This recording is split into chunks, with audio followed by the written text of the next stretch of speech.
السلام علیکم، میں عبدالستار، آپ الگ نیوز دیکھ رہے ہیں۔ طارق متین ہمارے ساتھ ہیں۔ ڈاکٹر معید پیرزادہ صاحب کو کیا ہو گیا ہے؟ وجاہت سعید خان صاحب کو کیا ہو گیا ہے؟ انہوں نے عمران ریاض خان صاحب کے بارے میں ایسا کیا بول دیا ہے جو کہ اسکینڈل بن چکا ہے؟ اس پر بات کریں گے، لیکن اس سے پہلے آپ سے درخواست ہے چینل کو سبسکرائب کریں، سبسکرائب کرنے کے ساتھ ساتھ گھنٹی ضرور بجا دیجیے۔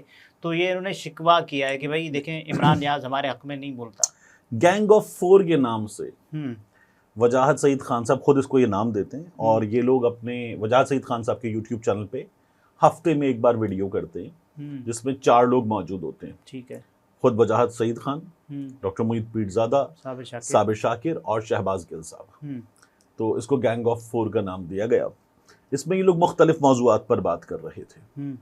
اب آج جب ہم یہ بات کر رہے ہیں تو بدھ کا دن ہے جی۔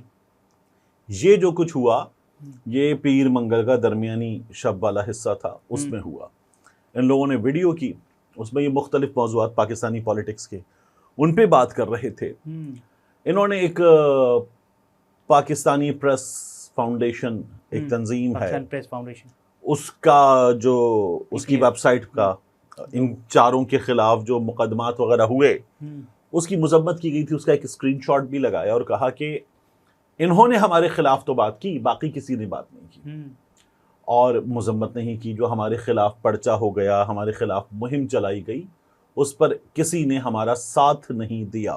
انہوں نے ہمارے حق میں بات کی، خلاف پی پی ایف والوں نے ان کے خلاف کیسز بننے پہ نا، تو وہ یہ کہتے ہیں کہ ہمارے حق میں اب جو ہمارے خلاف ایک مہم چلی اس میں کسی نے ہمارا ساتھ نہیں دیا سوائے پی پی ایف کے۔ یہ ان لوگوں نے بات کی، اور پھر اس کے بعد یہ آ گئے پاکستانی یوٹیوبرز، ولاگرز، صحافیوں پر، اور ان میں انہوں نے چیف قرار دیا عمران ریاض خان کو۔ اب یہ لوگ یہ بات کرنے لگے، انہوں نے کہا پاکستان میں جو لوگ کہنا ہے سورج ہے تو مان لیں گے سورج ہے، ابھی دن کا وقت ہوگا پاکستان میں، سو یہ پاکستان 2 لوگ آگے تھے، ایک ڈاکٹر معید پیرزادہ اور ایک وجاہت سعید خان۔ جو صابر شاکر صاحب ہیں انہوں نے صحافیوں کا مقدمہ ان دونوں کے سامنے، بلکہ تینوں کے سامنے لڑا۔ شہباز گل صاحب کسی حد تک بیلنس کر رہے تھے، صابر شاکر صاحب پاکستانی صحافیوں کے، پاکستان میں موجود صحافیوں کے ساتھ کھڑے ہوئے تھے صابر شاکر صاحب، اور اس موقع پر مسلسل معید پیرزادہ لگے ہوئے تھے کہ منافق کہو ان کو منافق کہو، یہ منافقت ہے، یہ ایسے نہیں کر رہے، یہ ویسے نہیں کر رہے۔ یعنی مجھے تو یہ لگ رہا تھا کہ ڈاکٹر معید پیرزادہ صاحب یہ چاہتے ہیں کہ جس طرح سے وہ ایک آدھ بار غلطی سے بول گئے اور پھر وجاہت صاحب نے ان کو چپ کروایا، وہ ڈی کے بوس بھاگ ڈی کے بوس جو ہے نا گانا، اس سے ملتی جلتی ایک گالی تھی، وہ غلطی سے ان کے منہ سے آئی بلیو کہ غلطی سے نکل گئی۔ یا وہ جو یوتھیا کی اوریجنل گالی ہے وہ ان کے منہ سے 102 بار نکل گئی۔ اچھا میں نے 102 بار سنی، کئی بار نکلی ہے، تو وہ نکل گئی اور اس پہ وہ سب پھر کھلکھلا کے ہنس پڑتے ہیں۔ شاید ڈاکٹر معید پیرزادہ صاحب یہ چاہ رہے تھے، میں غلط ہو سکتا ہوں اس میں، بڑے ہیں، کہ ہم پاکستان میں بیٹھے ہوئے صحافی جو ہیں وہ گالی دیں اس سسٹم میں، ان لوگوں کے خلاف جو کچھ پرچہ کروانے والے ہیں، جو باقی لوگ ہیں، ان کو وہ والی گالی دیں، یہاں پاکستان میں بیٹھے ہوئے لوگ وہ گالی دیں اور گالی دے کے یہ بات کریں۔ یہ میری انڈرسٹینڈنگ ہے۔ اور پھر یہ کہ نا جو چیف بنتا ہے عمران ریاض خان ان لوگوں کا، صحیح ہے، اس نے بڑا بہادر بنتا ہے، ٹھیک ہے، اس طرح کی باتیں کی گئیں۔ تو پھر ایک اور بات ہوئی کہ جب وہ رہا ہو کر آیا تو انتہائی ڈھیلے ڈھالے کپڑے اس کو پہنائے گئے۔ صحیح ہے، یعنی عمران ریاض خان نے خود یہ بڑے ڈھیلے ڈھیلے اور کپڑے ان کے پہن کر، کہنے کا مطلب یہ عمران ریاض ڈرامہ کر رہا تھا، اتنا کمزور نہیں ہوا تھا کہ وہ اتنے ڈھیلے ڈھالے کپڑے پہنتا۔ لیکن ان کے بول چال سے ہی اندازہ ہو تو بول چال کو چھوڑ دیجئے، بول چال کو چھوڑ دیجئے۔ پہلے دن عمران ریاض خان سے جا کر ملنے والوں میں میں بھی شامل تھا، یہاں سے کراچی سے گیا، باقی لوگ لاہور میں موجود تھے، ایک آدھ دوست اسلام آباد سے آئے، شیریں زادہ سوات سے آئے ہوئے تھے، اور ہم سب وہاں بیٹھے ہوئے تھے۔ تو ڈاکٹر معید پیرزادہ صاحب کے لیے، ڈاکٹر صاحب جب میں ملا نا عمران ریاض سے، اور ایسے گلے ملتے ہیں جب آپ کسی سے، تو آپ پیٹھ پہ ہاتھ رکھتے ہیں، اور ایک نارمل انسان کی پیٹھ، اس پہ کچھ گوشت پوست کا انسان ماس ہوتا ہے، اس کی پیٹھ پہ ہم ہڈیوں پہ ہاتھ رکھ رہے تھے، مسلسل ہڈیوں پہ ہاتھ رکھ رہے تھے۔ اور ڈاکٹر صاحب میں یہ مگ رکھوں اور میں بتاؤں آپ کو کہ کسی بھی شخص کا جب وہ ایسے کھڑا ہوتا ہے نا، تو یہ ہاتھ کا ایسے اور یہ ایسے، اس کے ہاتھ ڈاکٹر صاحب ایسے تھے وہ، مسلسل ایسے تھے، تصویروں میں آپ دیکھ لیجئے. وہ نماز پڑھنے کے لیے اٹھا اور اس کو دونوں بار فیملی کے لوگوں نے مدد دی. ہم کافی دیر اس کے گھر پہ بیٹھے تو دونوں بار فیملی کے لوگوں نے مدد دی. وہ اکڑ سی جاتی تھی باڈی، کیونکہ وہ جو 142 دن 144 دن جہاں رہا وہ وٹامن ڈی کی مکمل ڈیفیشنسی کا شکار ہو گیا، مسلسل بند رہا. صحیح ہے. تو یہ اس کی حالت ہوئی تھی. ڈاکٹر صاحب ڈونٹ ایون نو کہ عمران ریاض صاحب کے ساتھ ہوا کیا ہے. یار اس کا کوئی 22-24 کلو ویٹ شیڈ کر چکا تھا جب ہم اس سے ملے.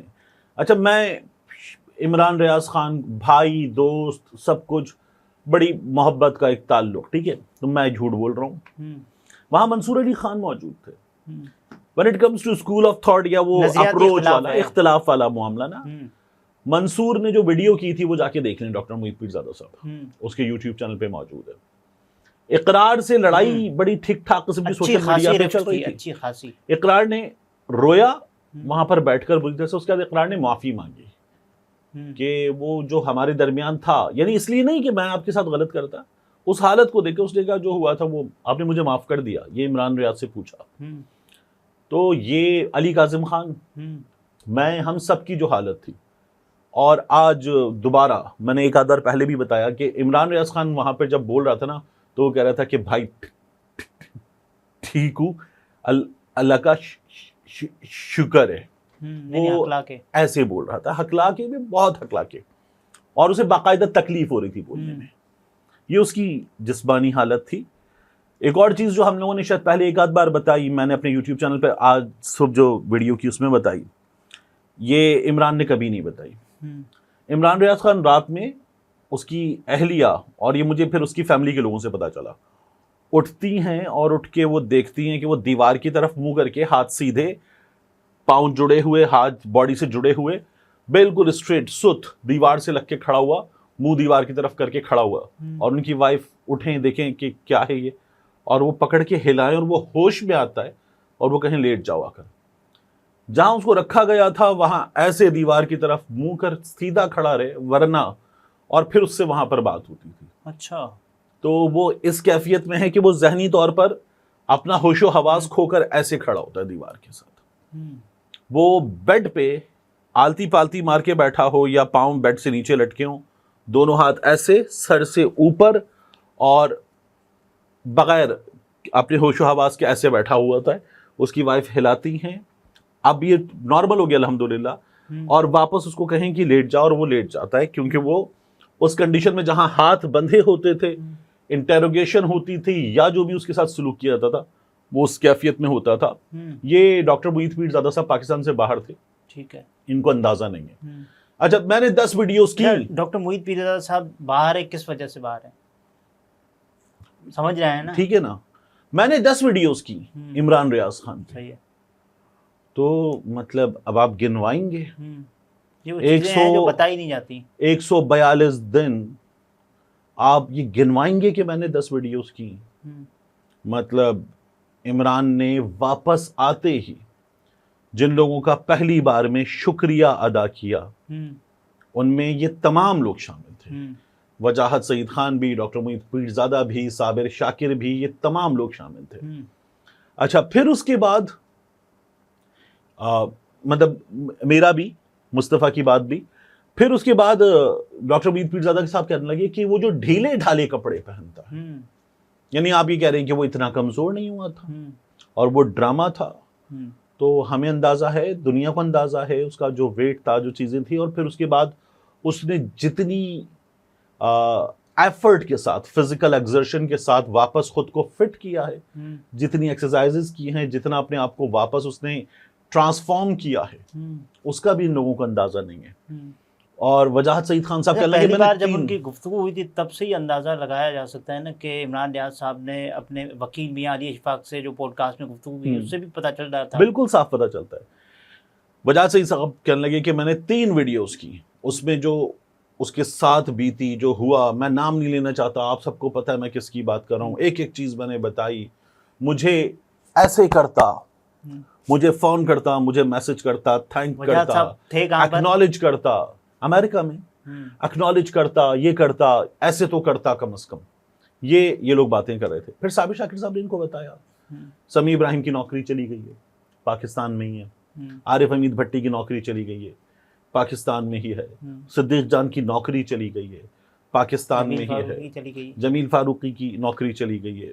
اور ایسی ایک لسٹ ہے لوگوں کی, اور جن کے ساتھ جو کچھ ہوا وہ تمام باتیں صابر شاکر صاحب یاد دلائے. تو ڈاکٹر موید پیرزادہ صاحب کہہ رہے تھے منافقت ہے یار, یہ قومی منافق ہے. اچھا, اب کبھی بھی میں یاد نہ دلاتا ہوں, غالباً 2022 کا موقع تھا جو ڈاکٹر موید پیرزادہ صاحب جو ہیں متی اللہ جان کے ساتھ ویڈیو میں بلکہ تاریخ بھی بتاتا ہوں آپ کو. متی اللہ جان صاحب کے ساتھ ویڈیو میں تھے, ہماری آنکھیں کھل گئی ہیں. ڈاکٹر موید پیرزادہ صاحب کہہ رہے تھے 23 تاریخ مئی کا مہینہ 2022, ہماری آنکھوں پر پردہ پڑا ہوا تھا. اب سمجھ میں آیا. یہ کہنا ہے آج ریلیف کے لیے, یہ ایک پوسٹ کی گئی نا متی اللہ جان صاحب نے ان کو اسلام آباد ہائی کورٹ کے باہر, تو وہ ریلیف کے لیے پہنچے تھے اسلام آباد ہائی کورٹ اپنے کیس میں, ڈاکٹر موید پیرزادہ صاحب. تو کہتے وہ جو میں نے نواز شریف کو سزا ہونے پر وکٹری کا سائن بنایا تھا, میں نے غلط کیا تھا. اول تو یہ کام نہیں تھا بطور صحافی آپ کا کہ آپ وکٹری کا سائن بناتے, آپ اس کیس کی تفصیلات پہ بات کرتے اور بتاتے کہ ہو گئی ہے سزا, خبر دیتے. آپ نے یہ وکٹری کا سائن, وکٹری کا سائن بنانے والی بات آپ ٹھیک کر رہے تھے, لیکن ہماری آنکھوں پہ پردہ پڑ گیا تھا وغیرہ وغیرہ. وہ پردہ پھر واپس آ گیا ہے کیا, جو آپ پاکستان سے باہر چلے گئے یا پھر باہر جانے کے لیے کیا. اب آپ کا موقف دوبارہ ویسا ہی ہے جیسا آپ کا پہلے تھا, یعنی anti Nawaz, anti establishment. Pakistan میں خیر اینٹی اسٹیبلشمنٹ بھی کم تھا, anti Nawaz, pro P T I, pro Imran Khan آپ کا موقف تھا پاکستان میں. اچھا, موید پیرزادہ پاکستان سے باہر بھی جب یہ بات کر رہے ہوتے ہیں نا کہ میری زندگی کو خطرات لاحق ہیں, تب وہ یہ نہیں سمجھتے کہ وہ امریکہ میں بیٹھے ہوئے ہیں اور جو پاکستان میں بیٹھے ہیں ان کا کیا حال ہے. لیکن ان کے ریلیٹیوز پاکستان میں ہیں, وہ اپنی زندگی کی بات کرتے ہیں امریکہ میں. ہاں وجاہت, اور اچھا وہاں پر بھی ممکن ہے کہ ہوں. We do not even know. Arshad Sharif شہید, ہم تو یہ کہہ رہے ہیں نا ارشد شریف شہید. اچھا ایک اور بات ہوتی نا, عمران ریاض کتنا بہادر. ارشد شریف شہید کے کیس میں وہ ہو جانے کے بعد ارشد شریف کا مقدمہ لڑنے کے لیے اگر کوئی ایک صحافی مسلسل میدان میں تھا, ایک لمحہ میدان میں تھا, تو وہ عمران ریاض خان تھا. ارشد کی والدہ کے قدموں میں تھا, ارشد کی قبر پہ تھا, ایئرپورٹ پر تھا. ارشد شریف شہید کے لیے ایمبولینسز کا نیٹ ورک بنا کے ساتھ کھڑا ہوا تھا. کون کھڑا ہوا تھا؟ اور وہاں پر تب بھی دھمکیاں مل رہی تھیں, اور اس نے بتایا تھا عمران ریاض خان کو مل رہی تھی نا. عمران ریاض خان مسلسل کھڑا ہوا تھا. پھر چیف جسٹس آف پاکستان مجبور ہوئے سو موٹو لینے پر, تو وہ کس کی کہنے پر مجبور ہوئے؟ عمران ریاض خان نے ایک خط لکھو چیف جسٹس کو کیمپین شروع کی تھی, اور وہ اتنی بڑی کیمپین تھی. میری سپریم کورٹ میں موجود ایک صاحب سے جو چیزیں مینیج کرتے ہیں وہاں پر اسٹاف میں, جو غیر عدالتی اسٹاف ہے عدالت کا, اس میں شامل ہیں. انہوں نے کہا کہ ہمارے پاس جو ڈاک آئی ہے, پہاڑ ہے ہمارے پاس خطوط کا, جو چیف جسٹس کے نام آیا ارشد شریف کے کیمپین میں. اچھا, اتنی بڑی تعداد میں خطوط عمران ریاض خان کے کہنے پر لکھے ہوئے تھے. تو یہ جو باتیں اب کر رہے ہیں نا, یہ ارشد شریف کے لیے نہ یہ لوگ اس طرح سے کھڑے ہو پائے تھے, نہ ارشد شریف کے قریب ترین دوست جن کی تصویر آتی تھی روزانہ کہ ایک پوری صحافیوں کی ایک بڑی سی گیدرنگ ہوتی تھی, اور وہ پورا گروپ ارشد شریف کے یا ان کے کسی دوست کے گھر پر کھانا کھاتا تھا. وہ تمام دوست جو ساتھ ہوتے تھے, ان میں سے کوئی بھی ارشد شریف کے لیے کچھ نہیں کر سکا, آواز بھی ڈھنگ سے نہیں اٹھا سکا. اور یہ آپ دیکھیے کہ ارشد شریف پہ ایک ڈاکیومنٹری بنائی گئی, صحافیوں نے اس پہ اپنے خیالات کا اظہار کیا, ارشد شریف کے کولیگز نے کیا. ارشد شریف شہید کا وہ چینل نہیں چلا سکا, حالانکہ اس میں کچھ نہیں تھا. ارشد شریف کے لیے محبت کے, عقیدت کے جذبات تھے, اور انصاف ملنا چاہیے, پروفیشنل زندگی برباد تھی, انصاف ملنا چاہیے, یہ گفتگو تھی. یا یہ کہ ارشد کیا فیل کر رہے تھے, یہ بات تھی. کسی کا نام نہیں تھا, کچھ نہیں تھا. میں نے وہ ڈاکیومنٹری بنانے والی ٹیم, سارے دوست تھے, ان سے تمام کانٹینٹ پوچھ لیا تھا, نہیں چلائی تھی ایئر وائی نے. اور یہ جو تمام لوگ اس ڈاکیومنٹری کا حصہ تھے, ان کو کم از کم اتنی شرم آنی چاہیے تھی کہ کہتے میں نے یہ بات کی تھی, میں اس ڈاکیومنٹری کا حصہ تھا, میں ڈیمانڈ کرتا ہوں چلاؤ. ان میں سے کسی نے وہ بات نہیں کی. تو یہ آج بیٹھ گئے باہر, وہ ایسے کر رہا تھا, یہ ایسے کر رہا تھا, یا یہ سب منافق ہیں, یہ بات نہیں کر رہے. تو ایک ٹیگ لگا رہے ہیں کسی پر. آپ دیکھیے ابھی نور العارفین پہ کراچی میں جو کچھ ہوا, ٹھیک ہے, تو اس کے بعد نور العارفین کے کیس کے لیے ہم لوگوں نے بات کی، میں نے بات کی، اور پھر اس کے بعد نہ صرف یہ کہ سوشل میڈیا پہ، ٹویٹر پہ، باقی پلیٹ فارمز پر بات کی. نور کا جب آپ کے سامنے ہی بات ہو رہی تھی، نور سے جب رابطہ ہوا تو اس نے کہا بھائی جان کوئی پوچھ بھی نہیں رہا. میں نے نور سے ہی پوچھا تو اس نے کہا کوئی پوچھ بھی نہیں رہا. تو یہ باتیں کرنا بہت آسان ہوتا ہے جی. اور صحافی کیا کرے گا؟ صحافی کیا کرے گا؟ بات ہی کرے گا نا، خبر دے دے گا. تو بات کرنا، خبر دینا جو ہے وہ سلسلہ جاری ہے. ان لوگوں کو یہ لگتا ہے اگر کہ لوگ اسی طرح سے جس طرح سے اپنی ویڈیو میں بیٹھ کر بول رہے ہیں اس طرح سے بول دیں تو یہ کہیں سے کچھ ارینجمنٹ کروائیں، سب کو باہر بلا لیں اور پھر اس کے بعد دیکھیں کہ لوگ بول دیں گے. ناظرین، طارق متین تھے، گفتگو آپ نے ملاحظہ فرمائی. اجازت دیجیے، اللہ حافظ.